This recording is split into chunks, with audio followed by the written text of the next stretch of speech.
Welcome, one and all, to a new season of Monsters of Rock, the Lordi story. I'm your host, Matthew Kessie, and I'm here to hopefully enlighten you all about the new Lordi album, SCREEM WRITERS GUILD, an album dedicated to the monstrous horror classics of the past. And in today's creature feature, our first of the new season, we deep dive into the misty swamps and wade our way through the murky, bloody waters of the reptile Hiisi as we uncover his side to the tale of SCREEM WRITERS GUILD. The last time we kind of spoke was around Lordiversity time, and it's been 18 months now since that album or collection of albums has released. And I know from a lot of the fan interactions that I've had and from the reactions from the other members in the band, everything was very positive. People seem to have loved it. So I wonder, what was your kind of thoughts on the album being released and the reaction that you got from fans?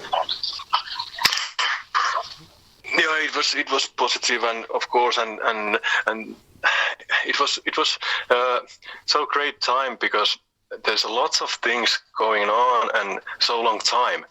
So every week was like something new to fans and to us, and it was so busy times, and and I think it was great for everybody. There's a lot of things going on.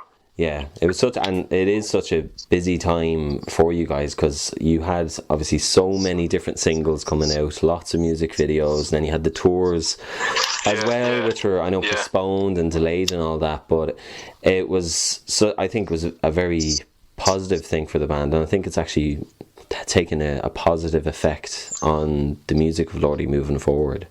And I think another thing that has kind of changed, obviously, a thing that's kind of changed in the meantime since then, I know this time last year, there was the announcement that Eamon was released from the band, and it was a bit of a shock for a lot of fans that I guess mightn't have known the workings behind the band and everything. But I'm wondering from your side of things, what were your thoughts on Eamon leaving Lordi? Actually, I was a little sad and surprised when Mr. Lordi called me and say that he's going to call to Mr. Eamon.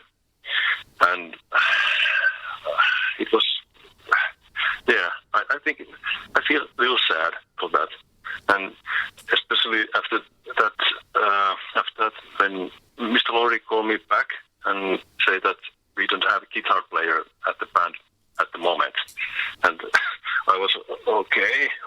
What's next?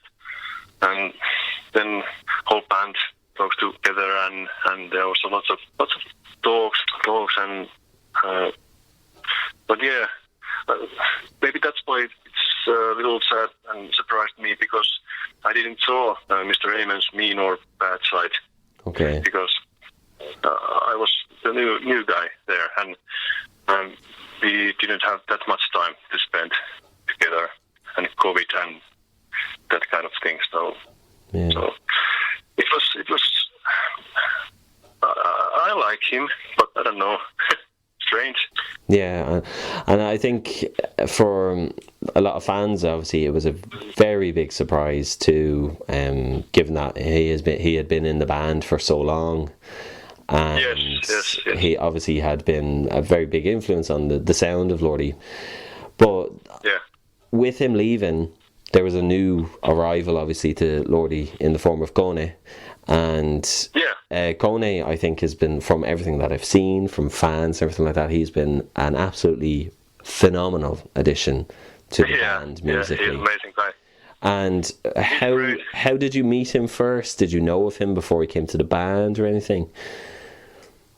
Yeah, actually, not that good. I knew him, but never talked with him or something like that. And first time when we meet was like he came to pick me up for the rehearsals from my house. Yes. and we shake hands and go to the car and sit in the car and say that let's go play rock and roll. And what has he brought to the band, do you think, since he's come in? Oh, he brought so much and a lot. So much good and fresh energy, and hell of a guitar playing skills and a professional attitude. What you need when you are in international heavy metal band. Yeah.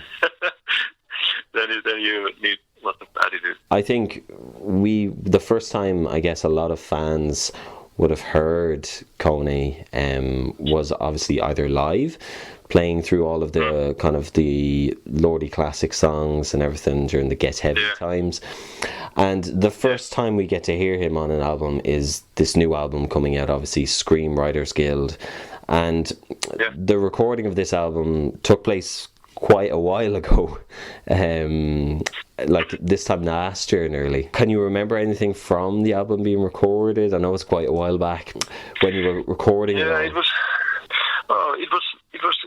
It was Easter 22 when the first bass session was in Rovaniemi, and we spent there, was it 2 days or something like that, and I did record.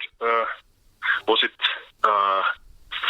the bass lines to like 8 tracks or eight songs, and then the rest we record with Nalle Studios, and I don't remember, was it just one time, one session, or was there 2 sessions? I don't remember, and I didn't have time to check it from the Nalle. But it was easy that time. easy sessions. I would say it was a good bit different from when you were doing all the Lordiversity albums then. Yeah. So was there, obviously this is your first kind of modern Lordi album. Everything else was kind of a little bit more experimental before this album coming out. So with that, were there any different processes or any different things involved for you in making a modern sounding Lordi album? No. It was like normal process and quite easy and comfortable. It's nothing special. It's great. I don't want to hear, it sounds like it's nothing, but it's great, of course, but there's nothing special. Yeah. you know. Cool. I guess it makes it easier for you then, of course, then to kind of put your bass lines in and to record the bass if it's straightforward and it's easy to kind of be able to record them and get them down. Because I guess for me, when I listen to the album, I think one of the key parts of the album, one of the things that I think really is a strength to this album is the fact that you and Hella, you're both the bass and the keyboard carries nearly every single song to it. And I think, I know a lot of Lordi songs tend to do that, but I think it's more evident and it's more clear in this album than in all the other previous albums. And I think it's because there's such an emphasis on the keys, and then when your bass comes in, it really just lifts it and adds the kind of the rhythm and the melody to everything else that's taking place in the song. And I think it's absolutely brilliant. One of the most obvious improvements in Lordi's music. Yeah, and I think Lordiversity really, because when we heard all the disco kind of stuff, we got to hear your skills a lot more to the front of everything, and then Hella as well. So I think when you carry that over to this side, you can really see how the previous albums in Lordiversity have kind of elevated Lordi's music up to now. And I think those songs like Castle Dracula, Thing in the Cage, we can hear you and Hella really carrying the whole song, while everybody else, well, Mana and Kone, they drop in their pieces as well. And I think that's one of the best things about Scream Writers Guild. Okay, that's cool. Thanks, dude, and it's great to hear. But yeah, I guess in the thing in the cage, you know, when you heard that bass line, what was your first reaction when you heard that? When you heard Thing in the Cage? I was so happy to hear that kind of music again. Yeah. And I was like, okay, where's my bass? And when can I press rec and get my bass, and can I play it right now? Yeah. that was my feelings. Yeah. It's so good, so good music. Yeah, and when you kind of heard all the songs on this album, did you think it would be as good as it has turned out to be? Yeah. Every song was so great, and there's some, you know, not that obvious songs, and they came up really, really well. And yeah, it's so good album. It's coming, and yeah, I really like it. Every fucking song. Yeah. And I think fans are. Masterpiece. It is a masterpiece. Yeah, I honestly do think that fans are going to adore this album. And I think, you know, because there's something for everybody. Yeah. And that's Kone's solos and he's so great. Yeah. And Mana and Hella and Mr. Lordi, of course. Everybody. Yeah. It's and like it best. Yeah. And I think another thing that is brilliant this time around are the costumes. Because they are just, the detail is astounding. Absolutely. Like if they look that good in pictures, I can only imagine what they look like in real life. So and I guess for you, obviously this is your second costume, since you got your costume before Collection, and then obviously you kept that for Lordiversity and everything. Did you have any involvement this time around in your costume?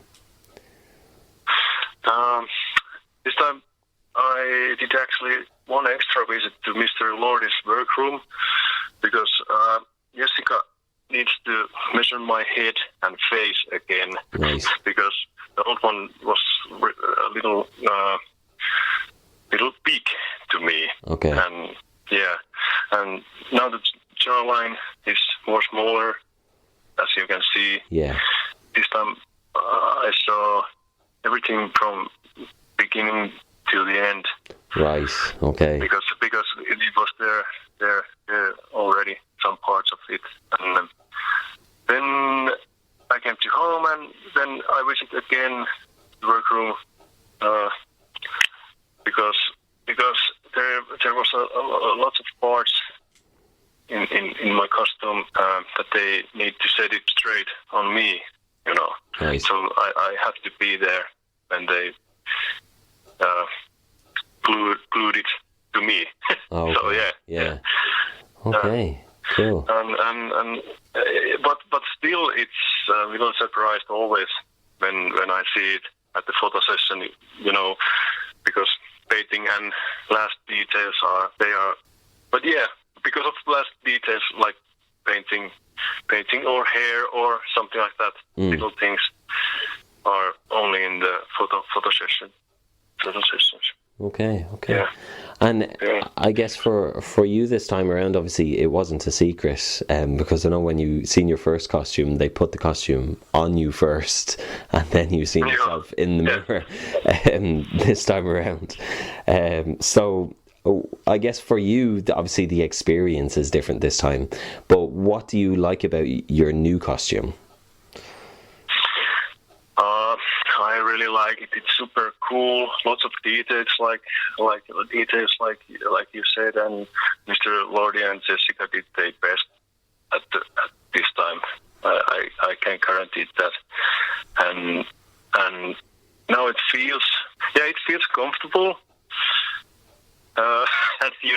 uncomfortable how full body condom could be. Yeah. Yeah, and for real, next tour we'll tell is it better than last one, but I really hope, and there's I think it's going to be better than last time, but maybe a little hotter than last time. But yeah, it fits really good and great. And why do you think it's going to be hotter than the last one? Because there's a lot of latex. Okay. Latex. more than in the last. and latex is Yeah, it's breathable. I'm like a condom. Yes. Yeah. It'll keep in all the sweat anyway. So. And I guess this time around in SCREEM WRITERS GUILD, the costumes are obviously influenced by a lot of old monsters from classic horror films and from kind of Hammer horror movies and that. So I'm wondering, what was your favourite classic horror monster, or did you have any? Actually, I have. Even I'm not big movie fan, but still I know them, and I think my favorite is Mr. Dracula. But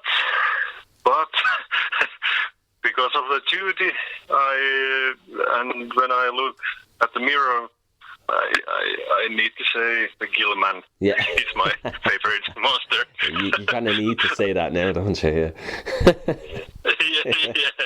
Yeah. Mr. Gillman. Yeah, cool. Like wolf. Yeah, you could have. That's a good choice, I think. Yeah, I think so. Yeah.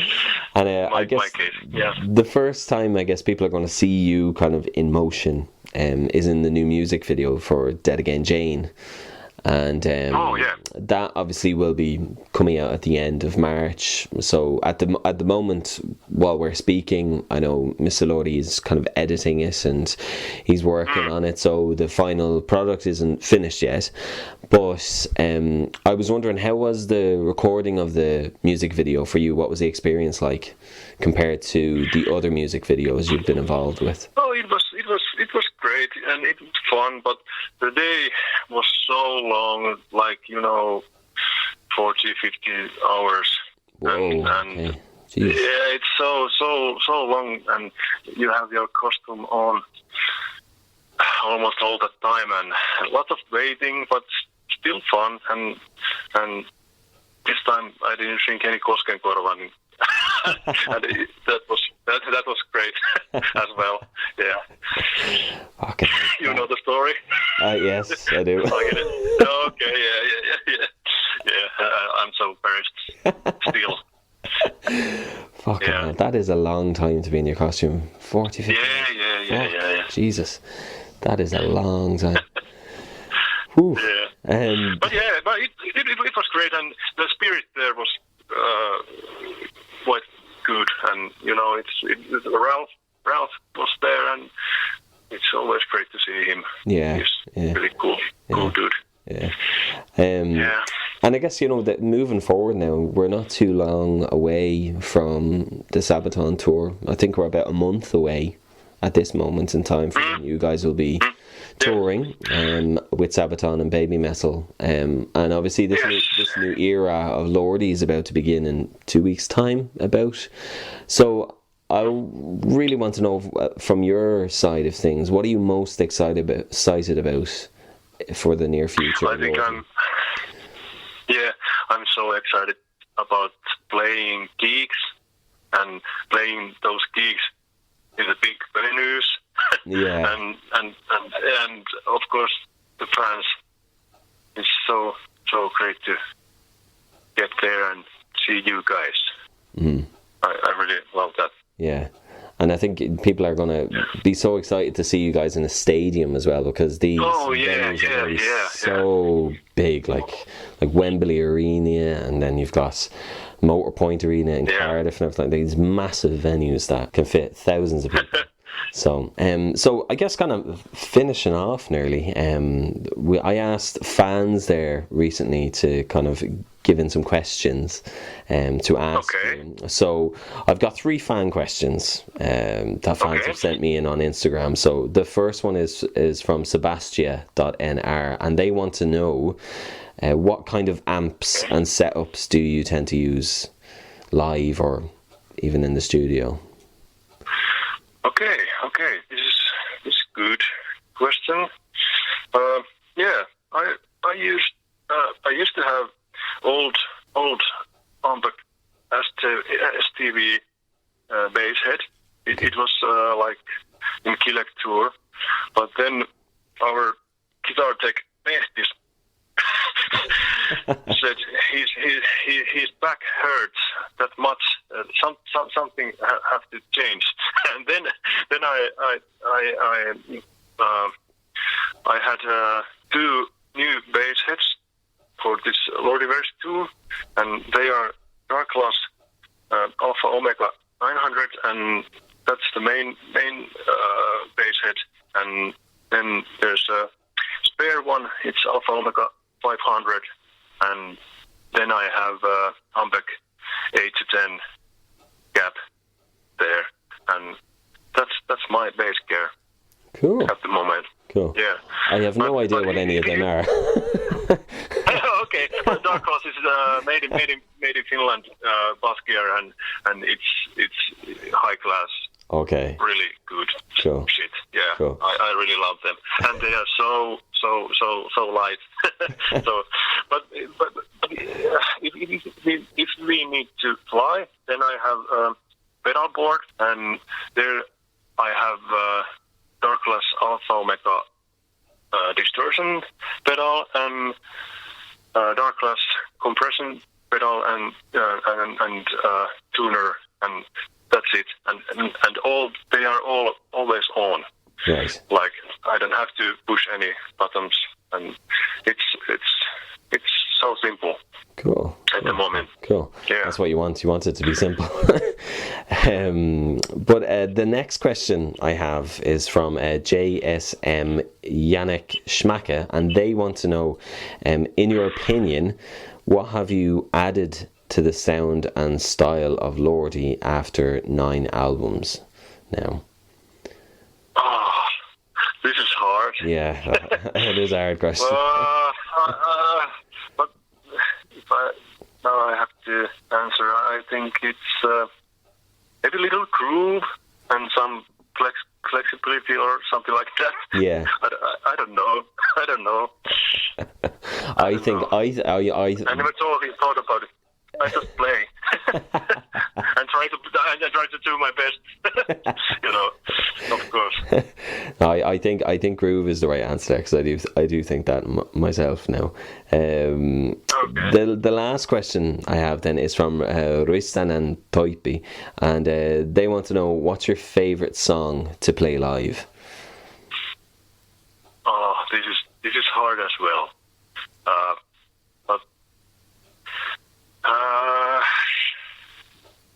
Okay, our band is so good that every song with them is my favorite. I think that's the answer. Yeah, and that's true. Yeah. So I can't say just one song, or or one record, or I just can't, because I can't. There's so many to choose from. I really like them all. Yeah. And now band is so good, so it doesn't matter what we play, because it's going to be awesome. Thank you for joining us for this week's Creature feature, and a huge thanks to the rep troll Hiisi for guiding us through the deep depths of his hideous swamp. Join us next week for another Creature feature. Same time, same place. Goodbye.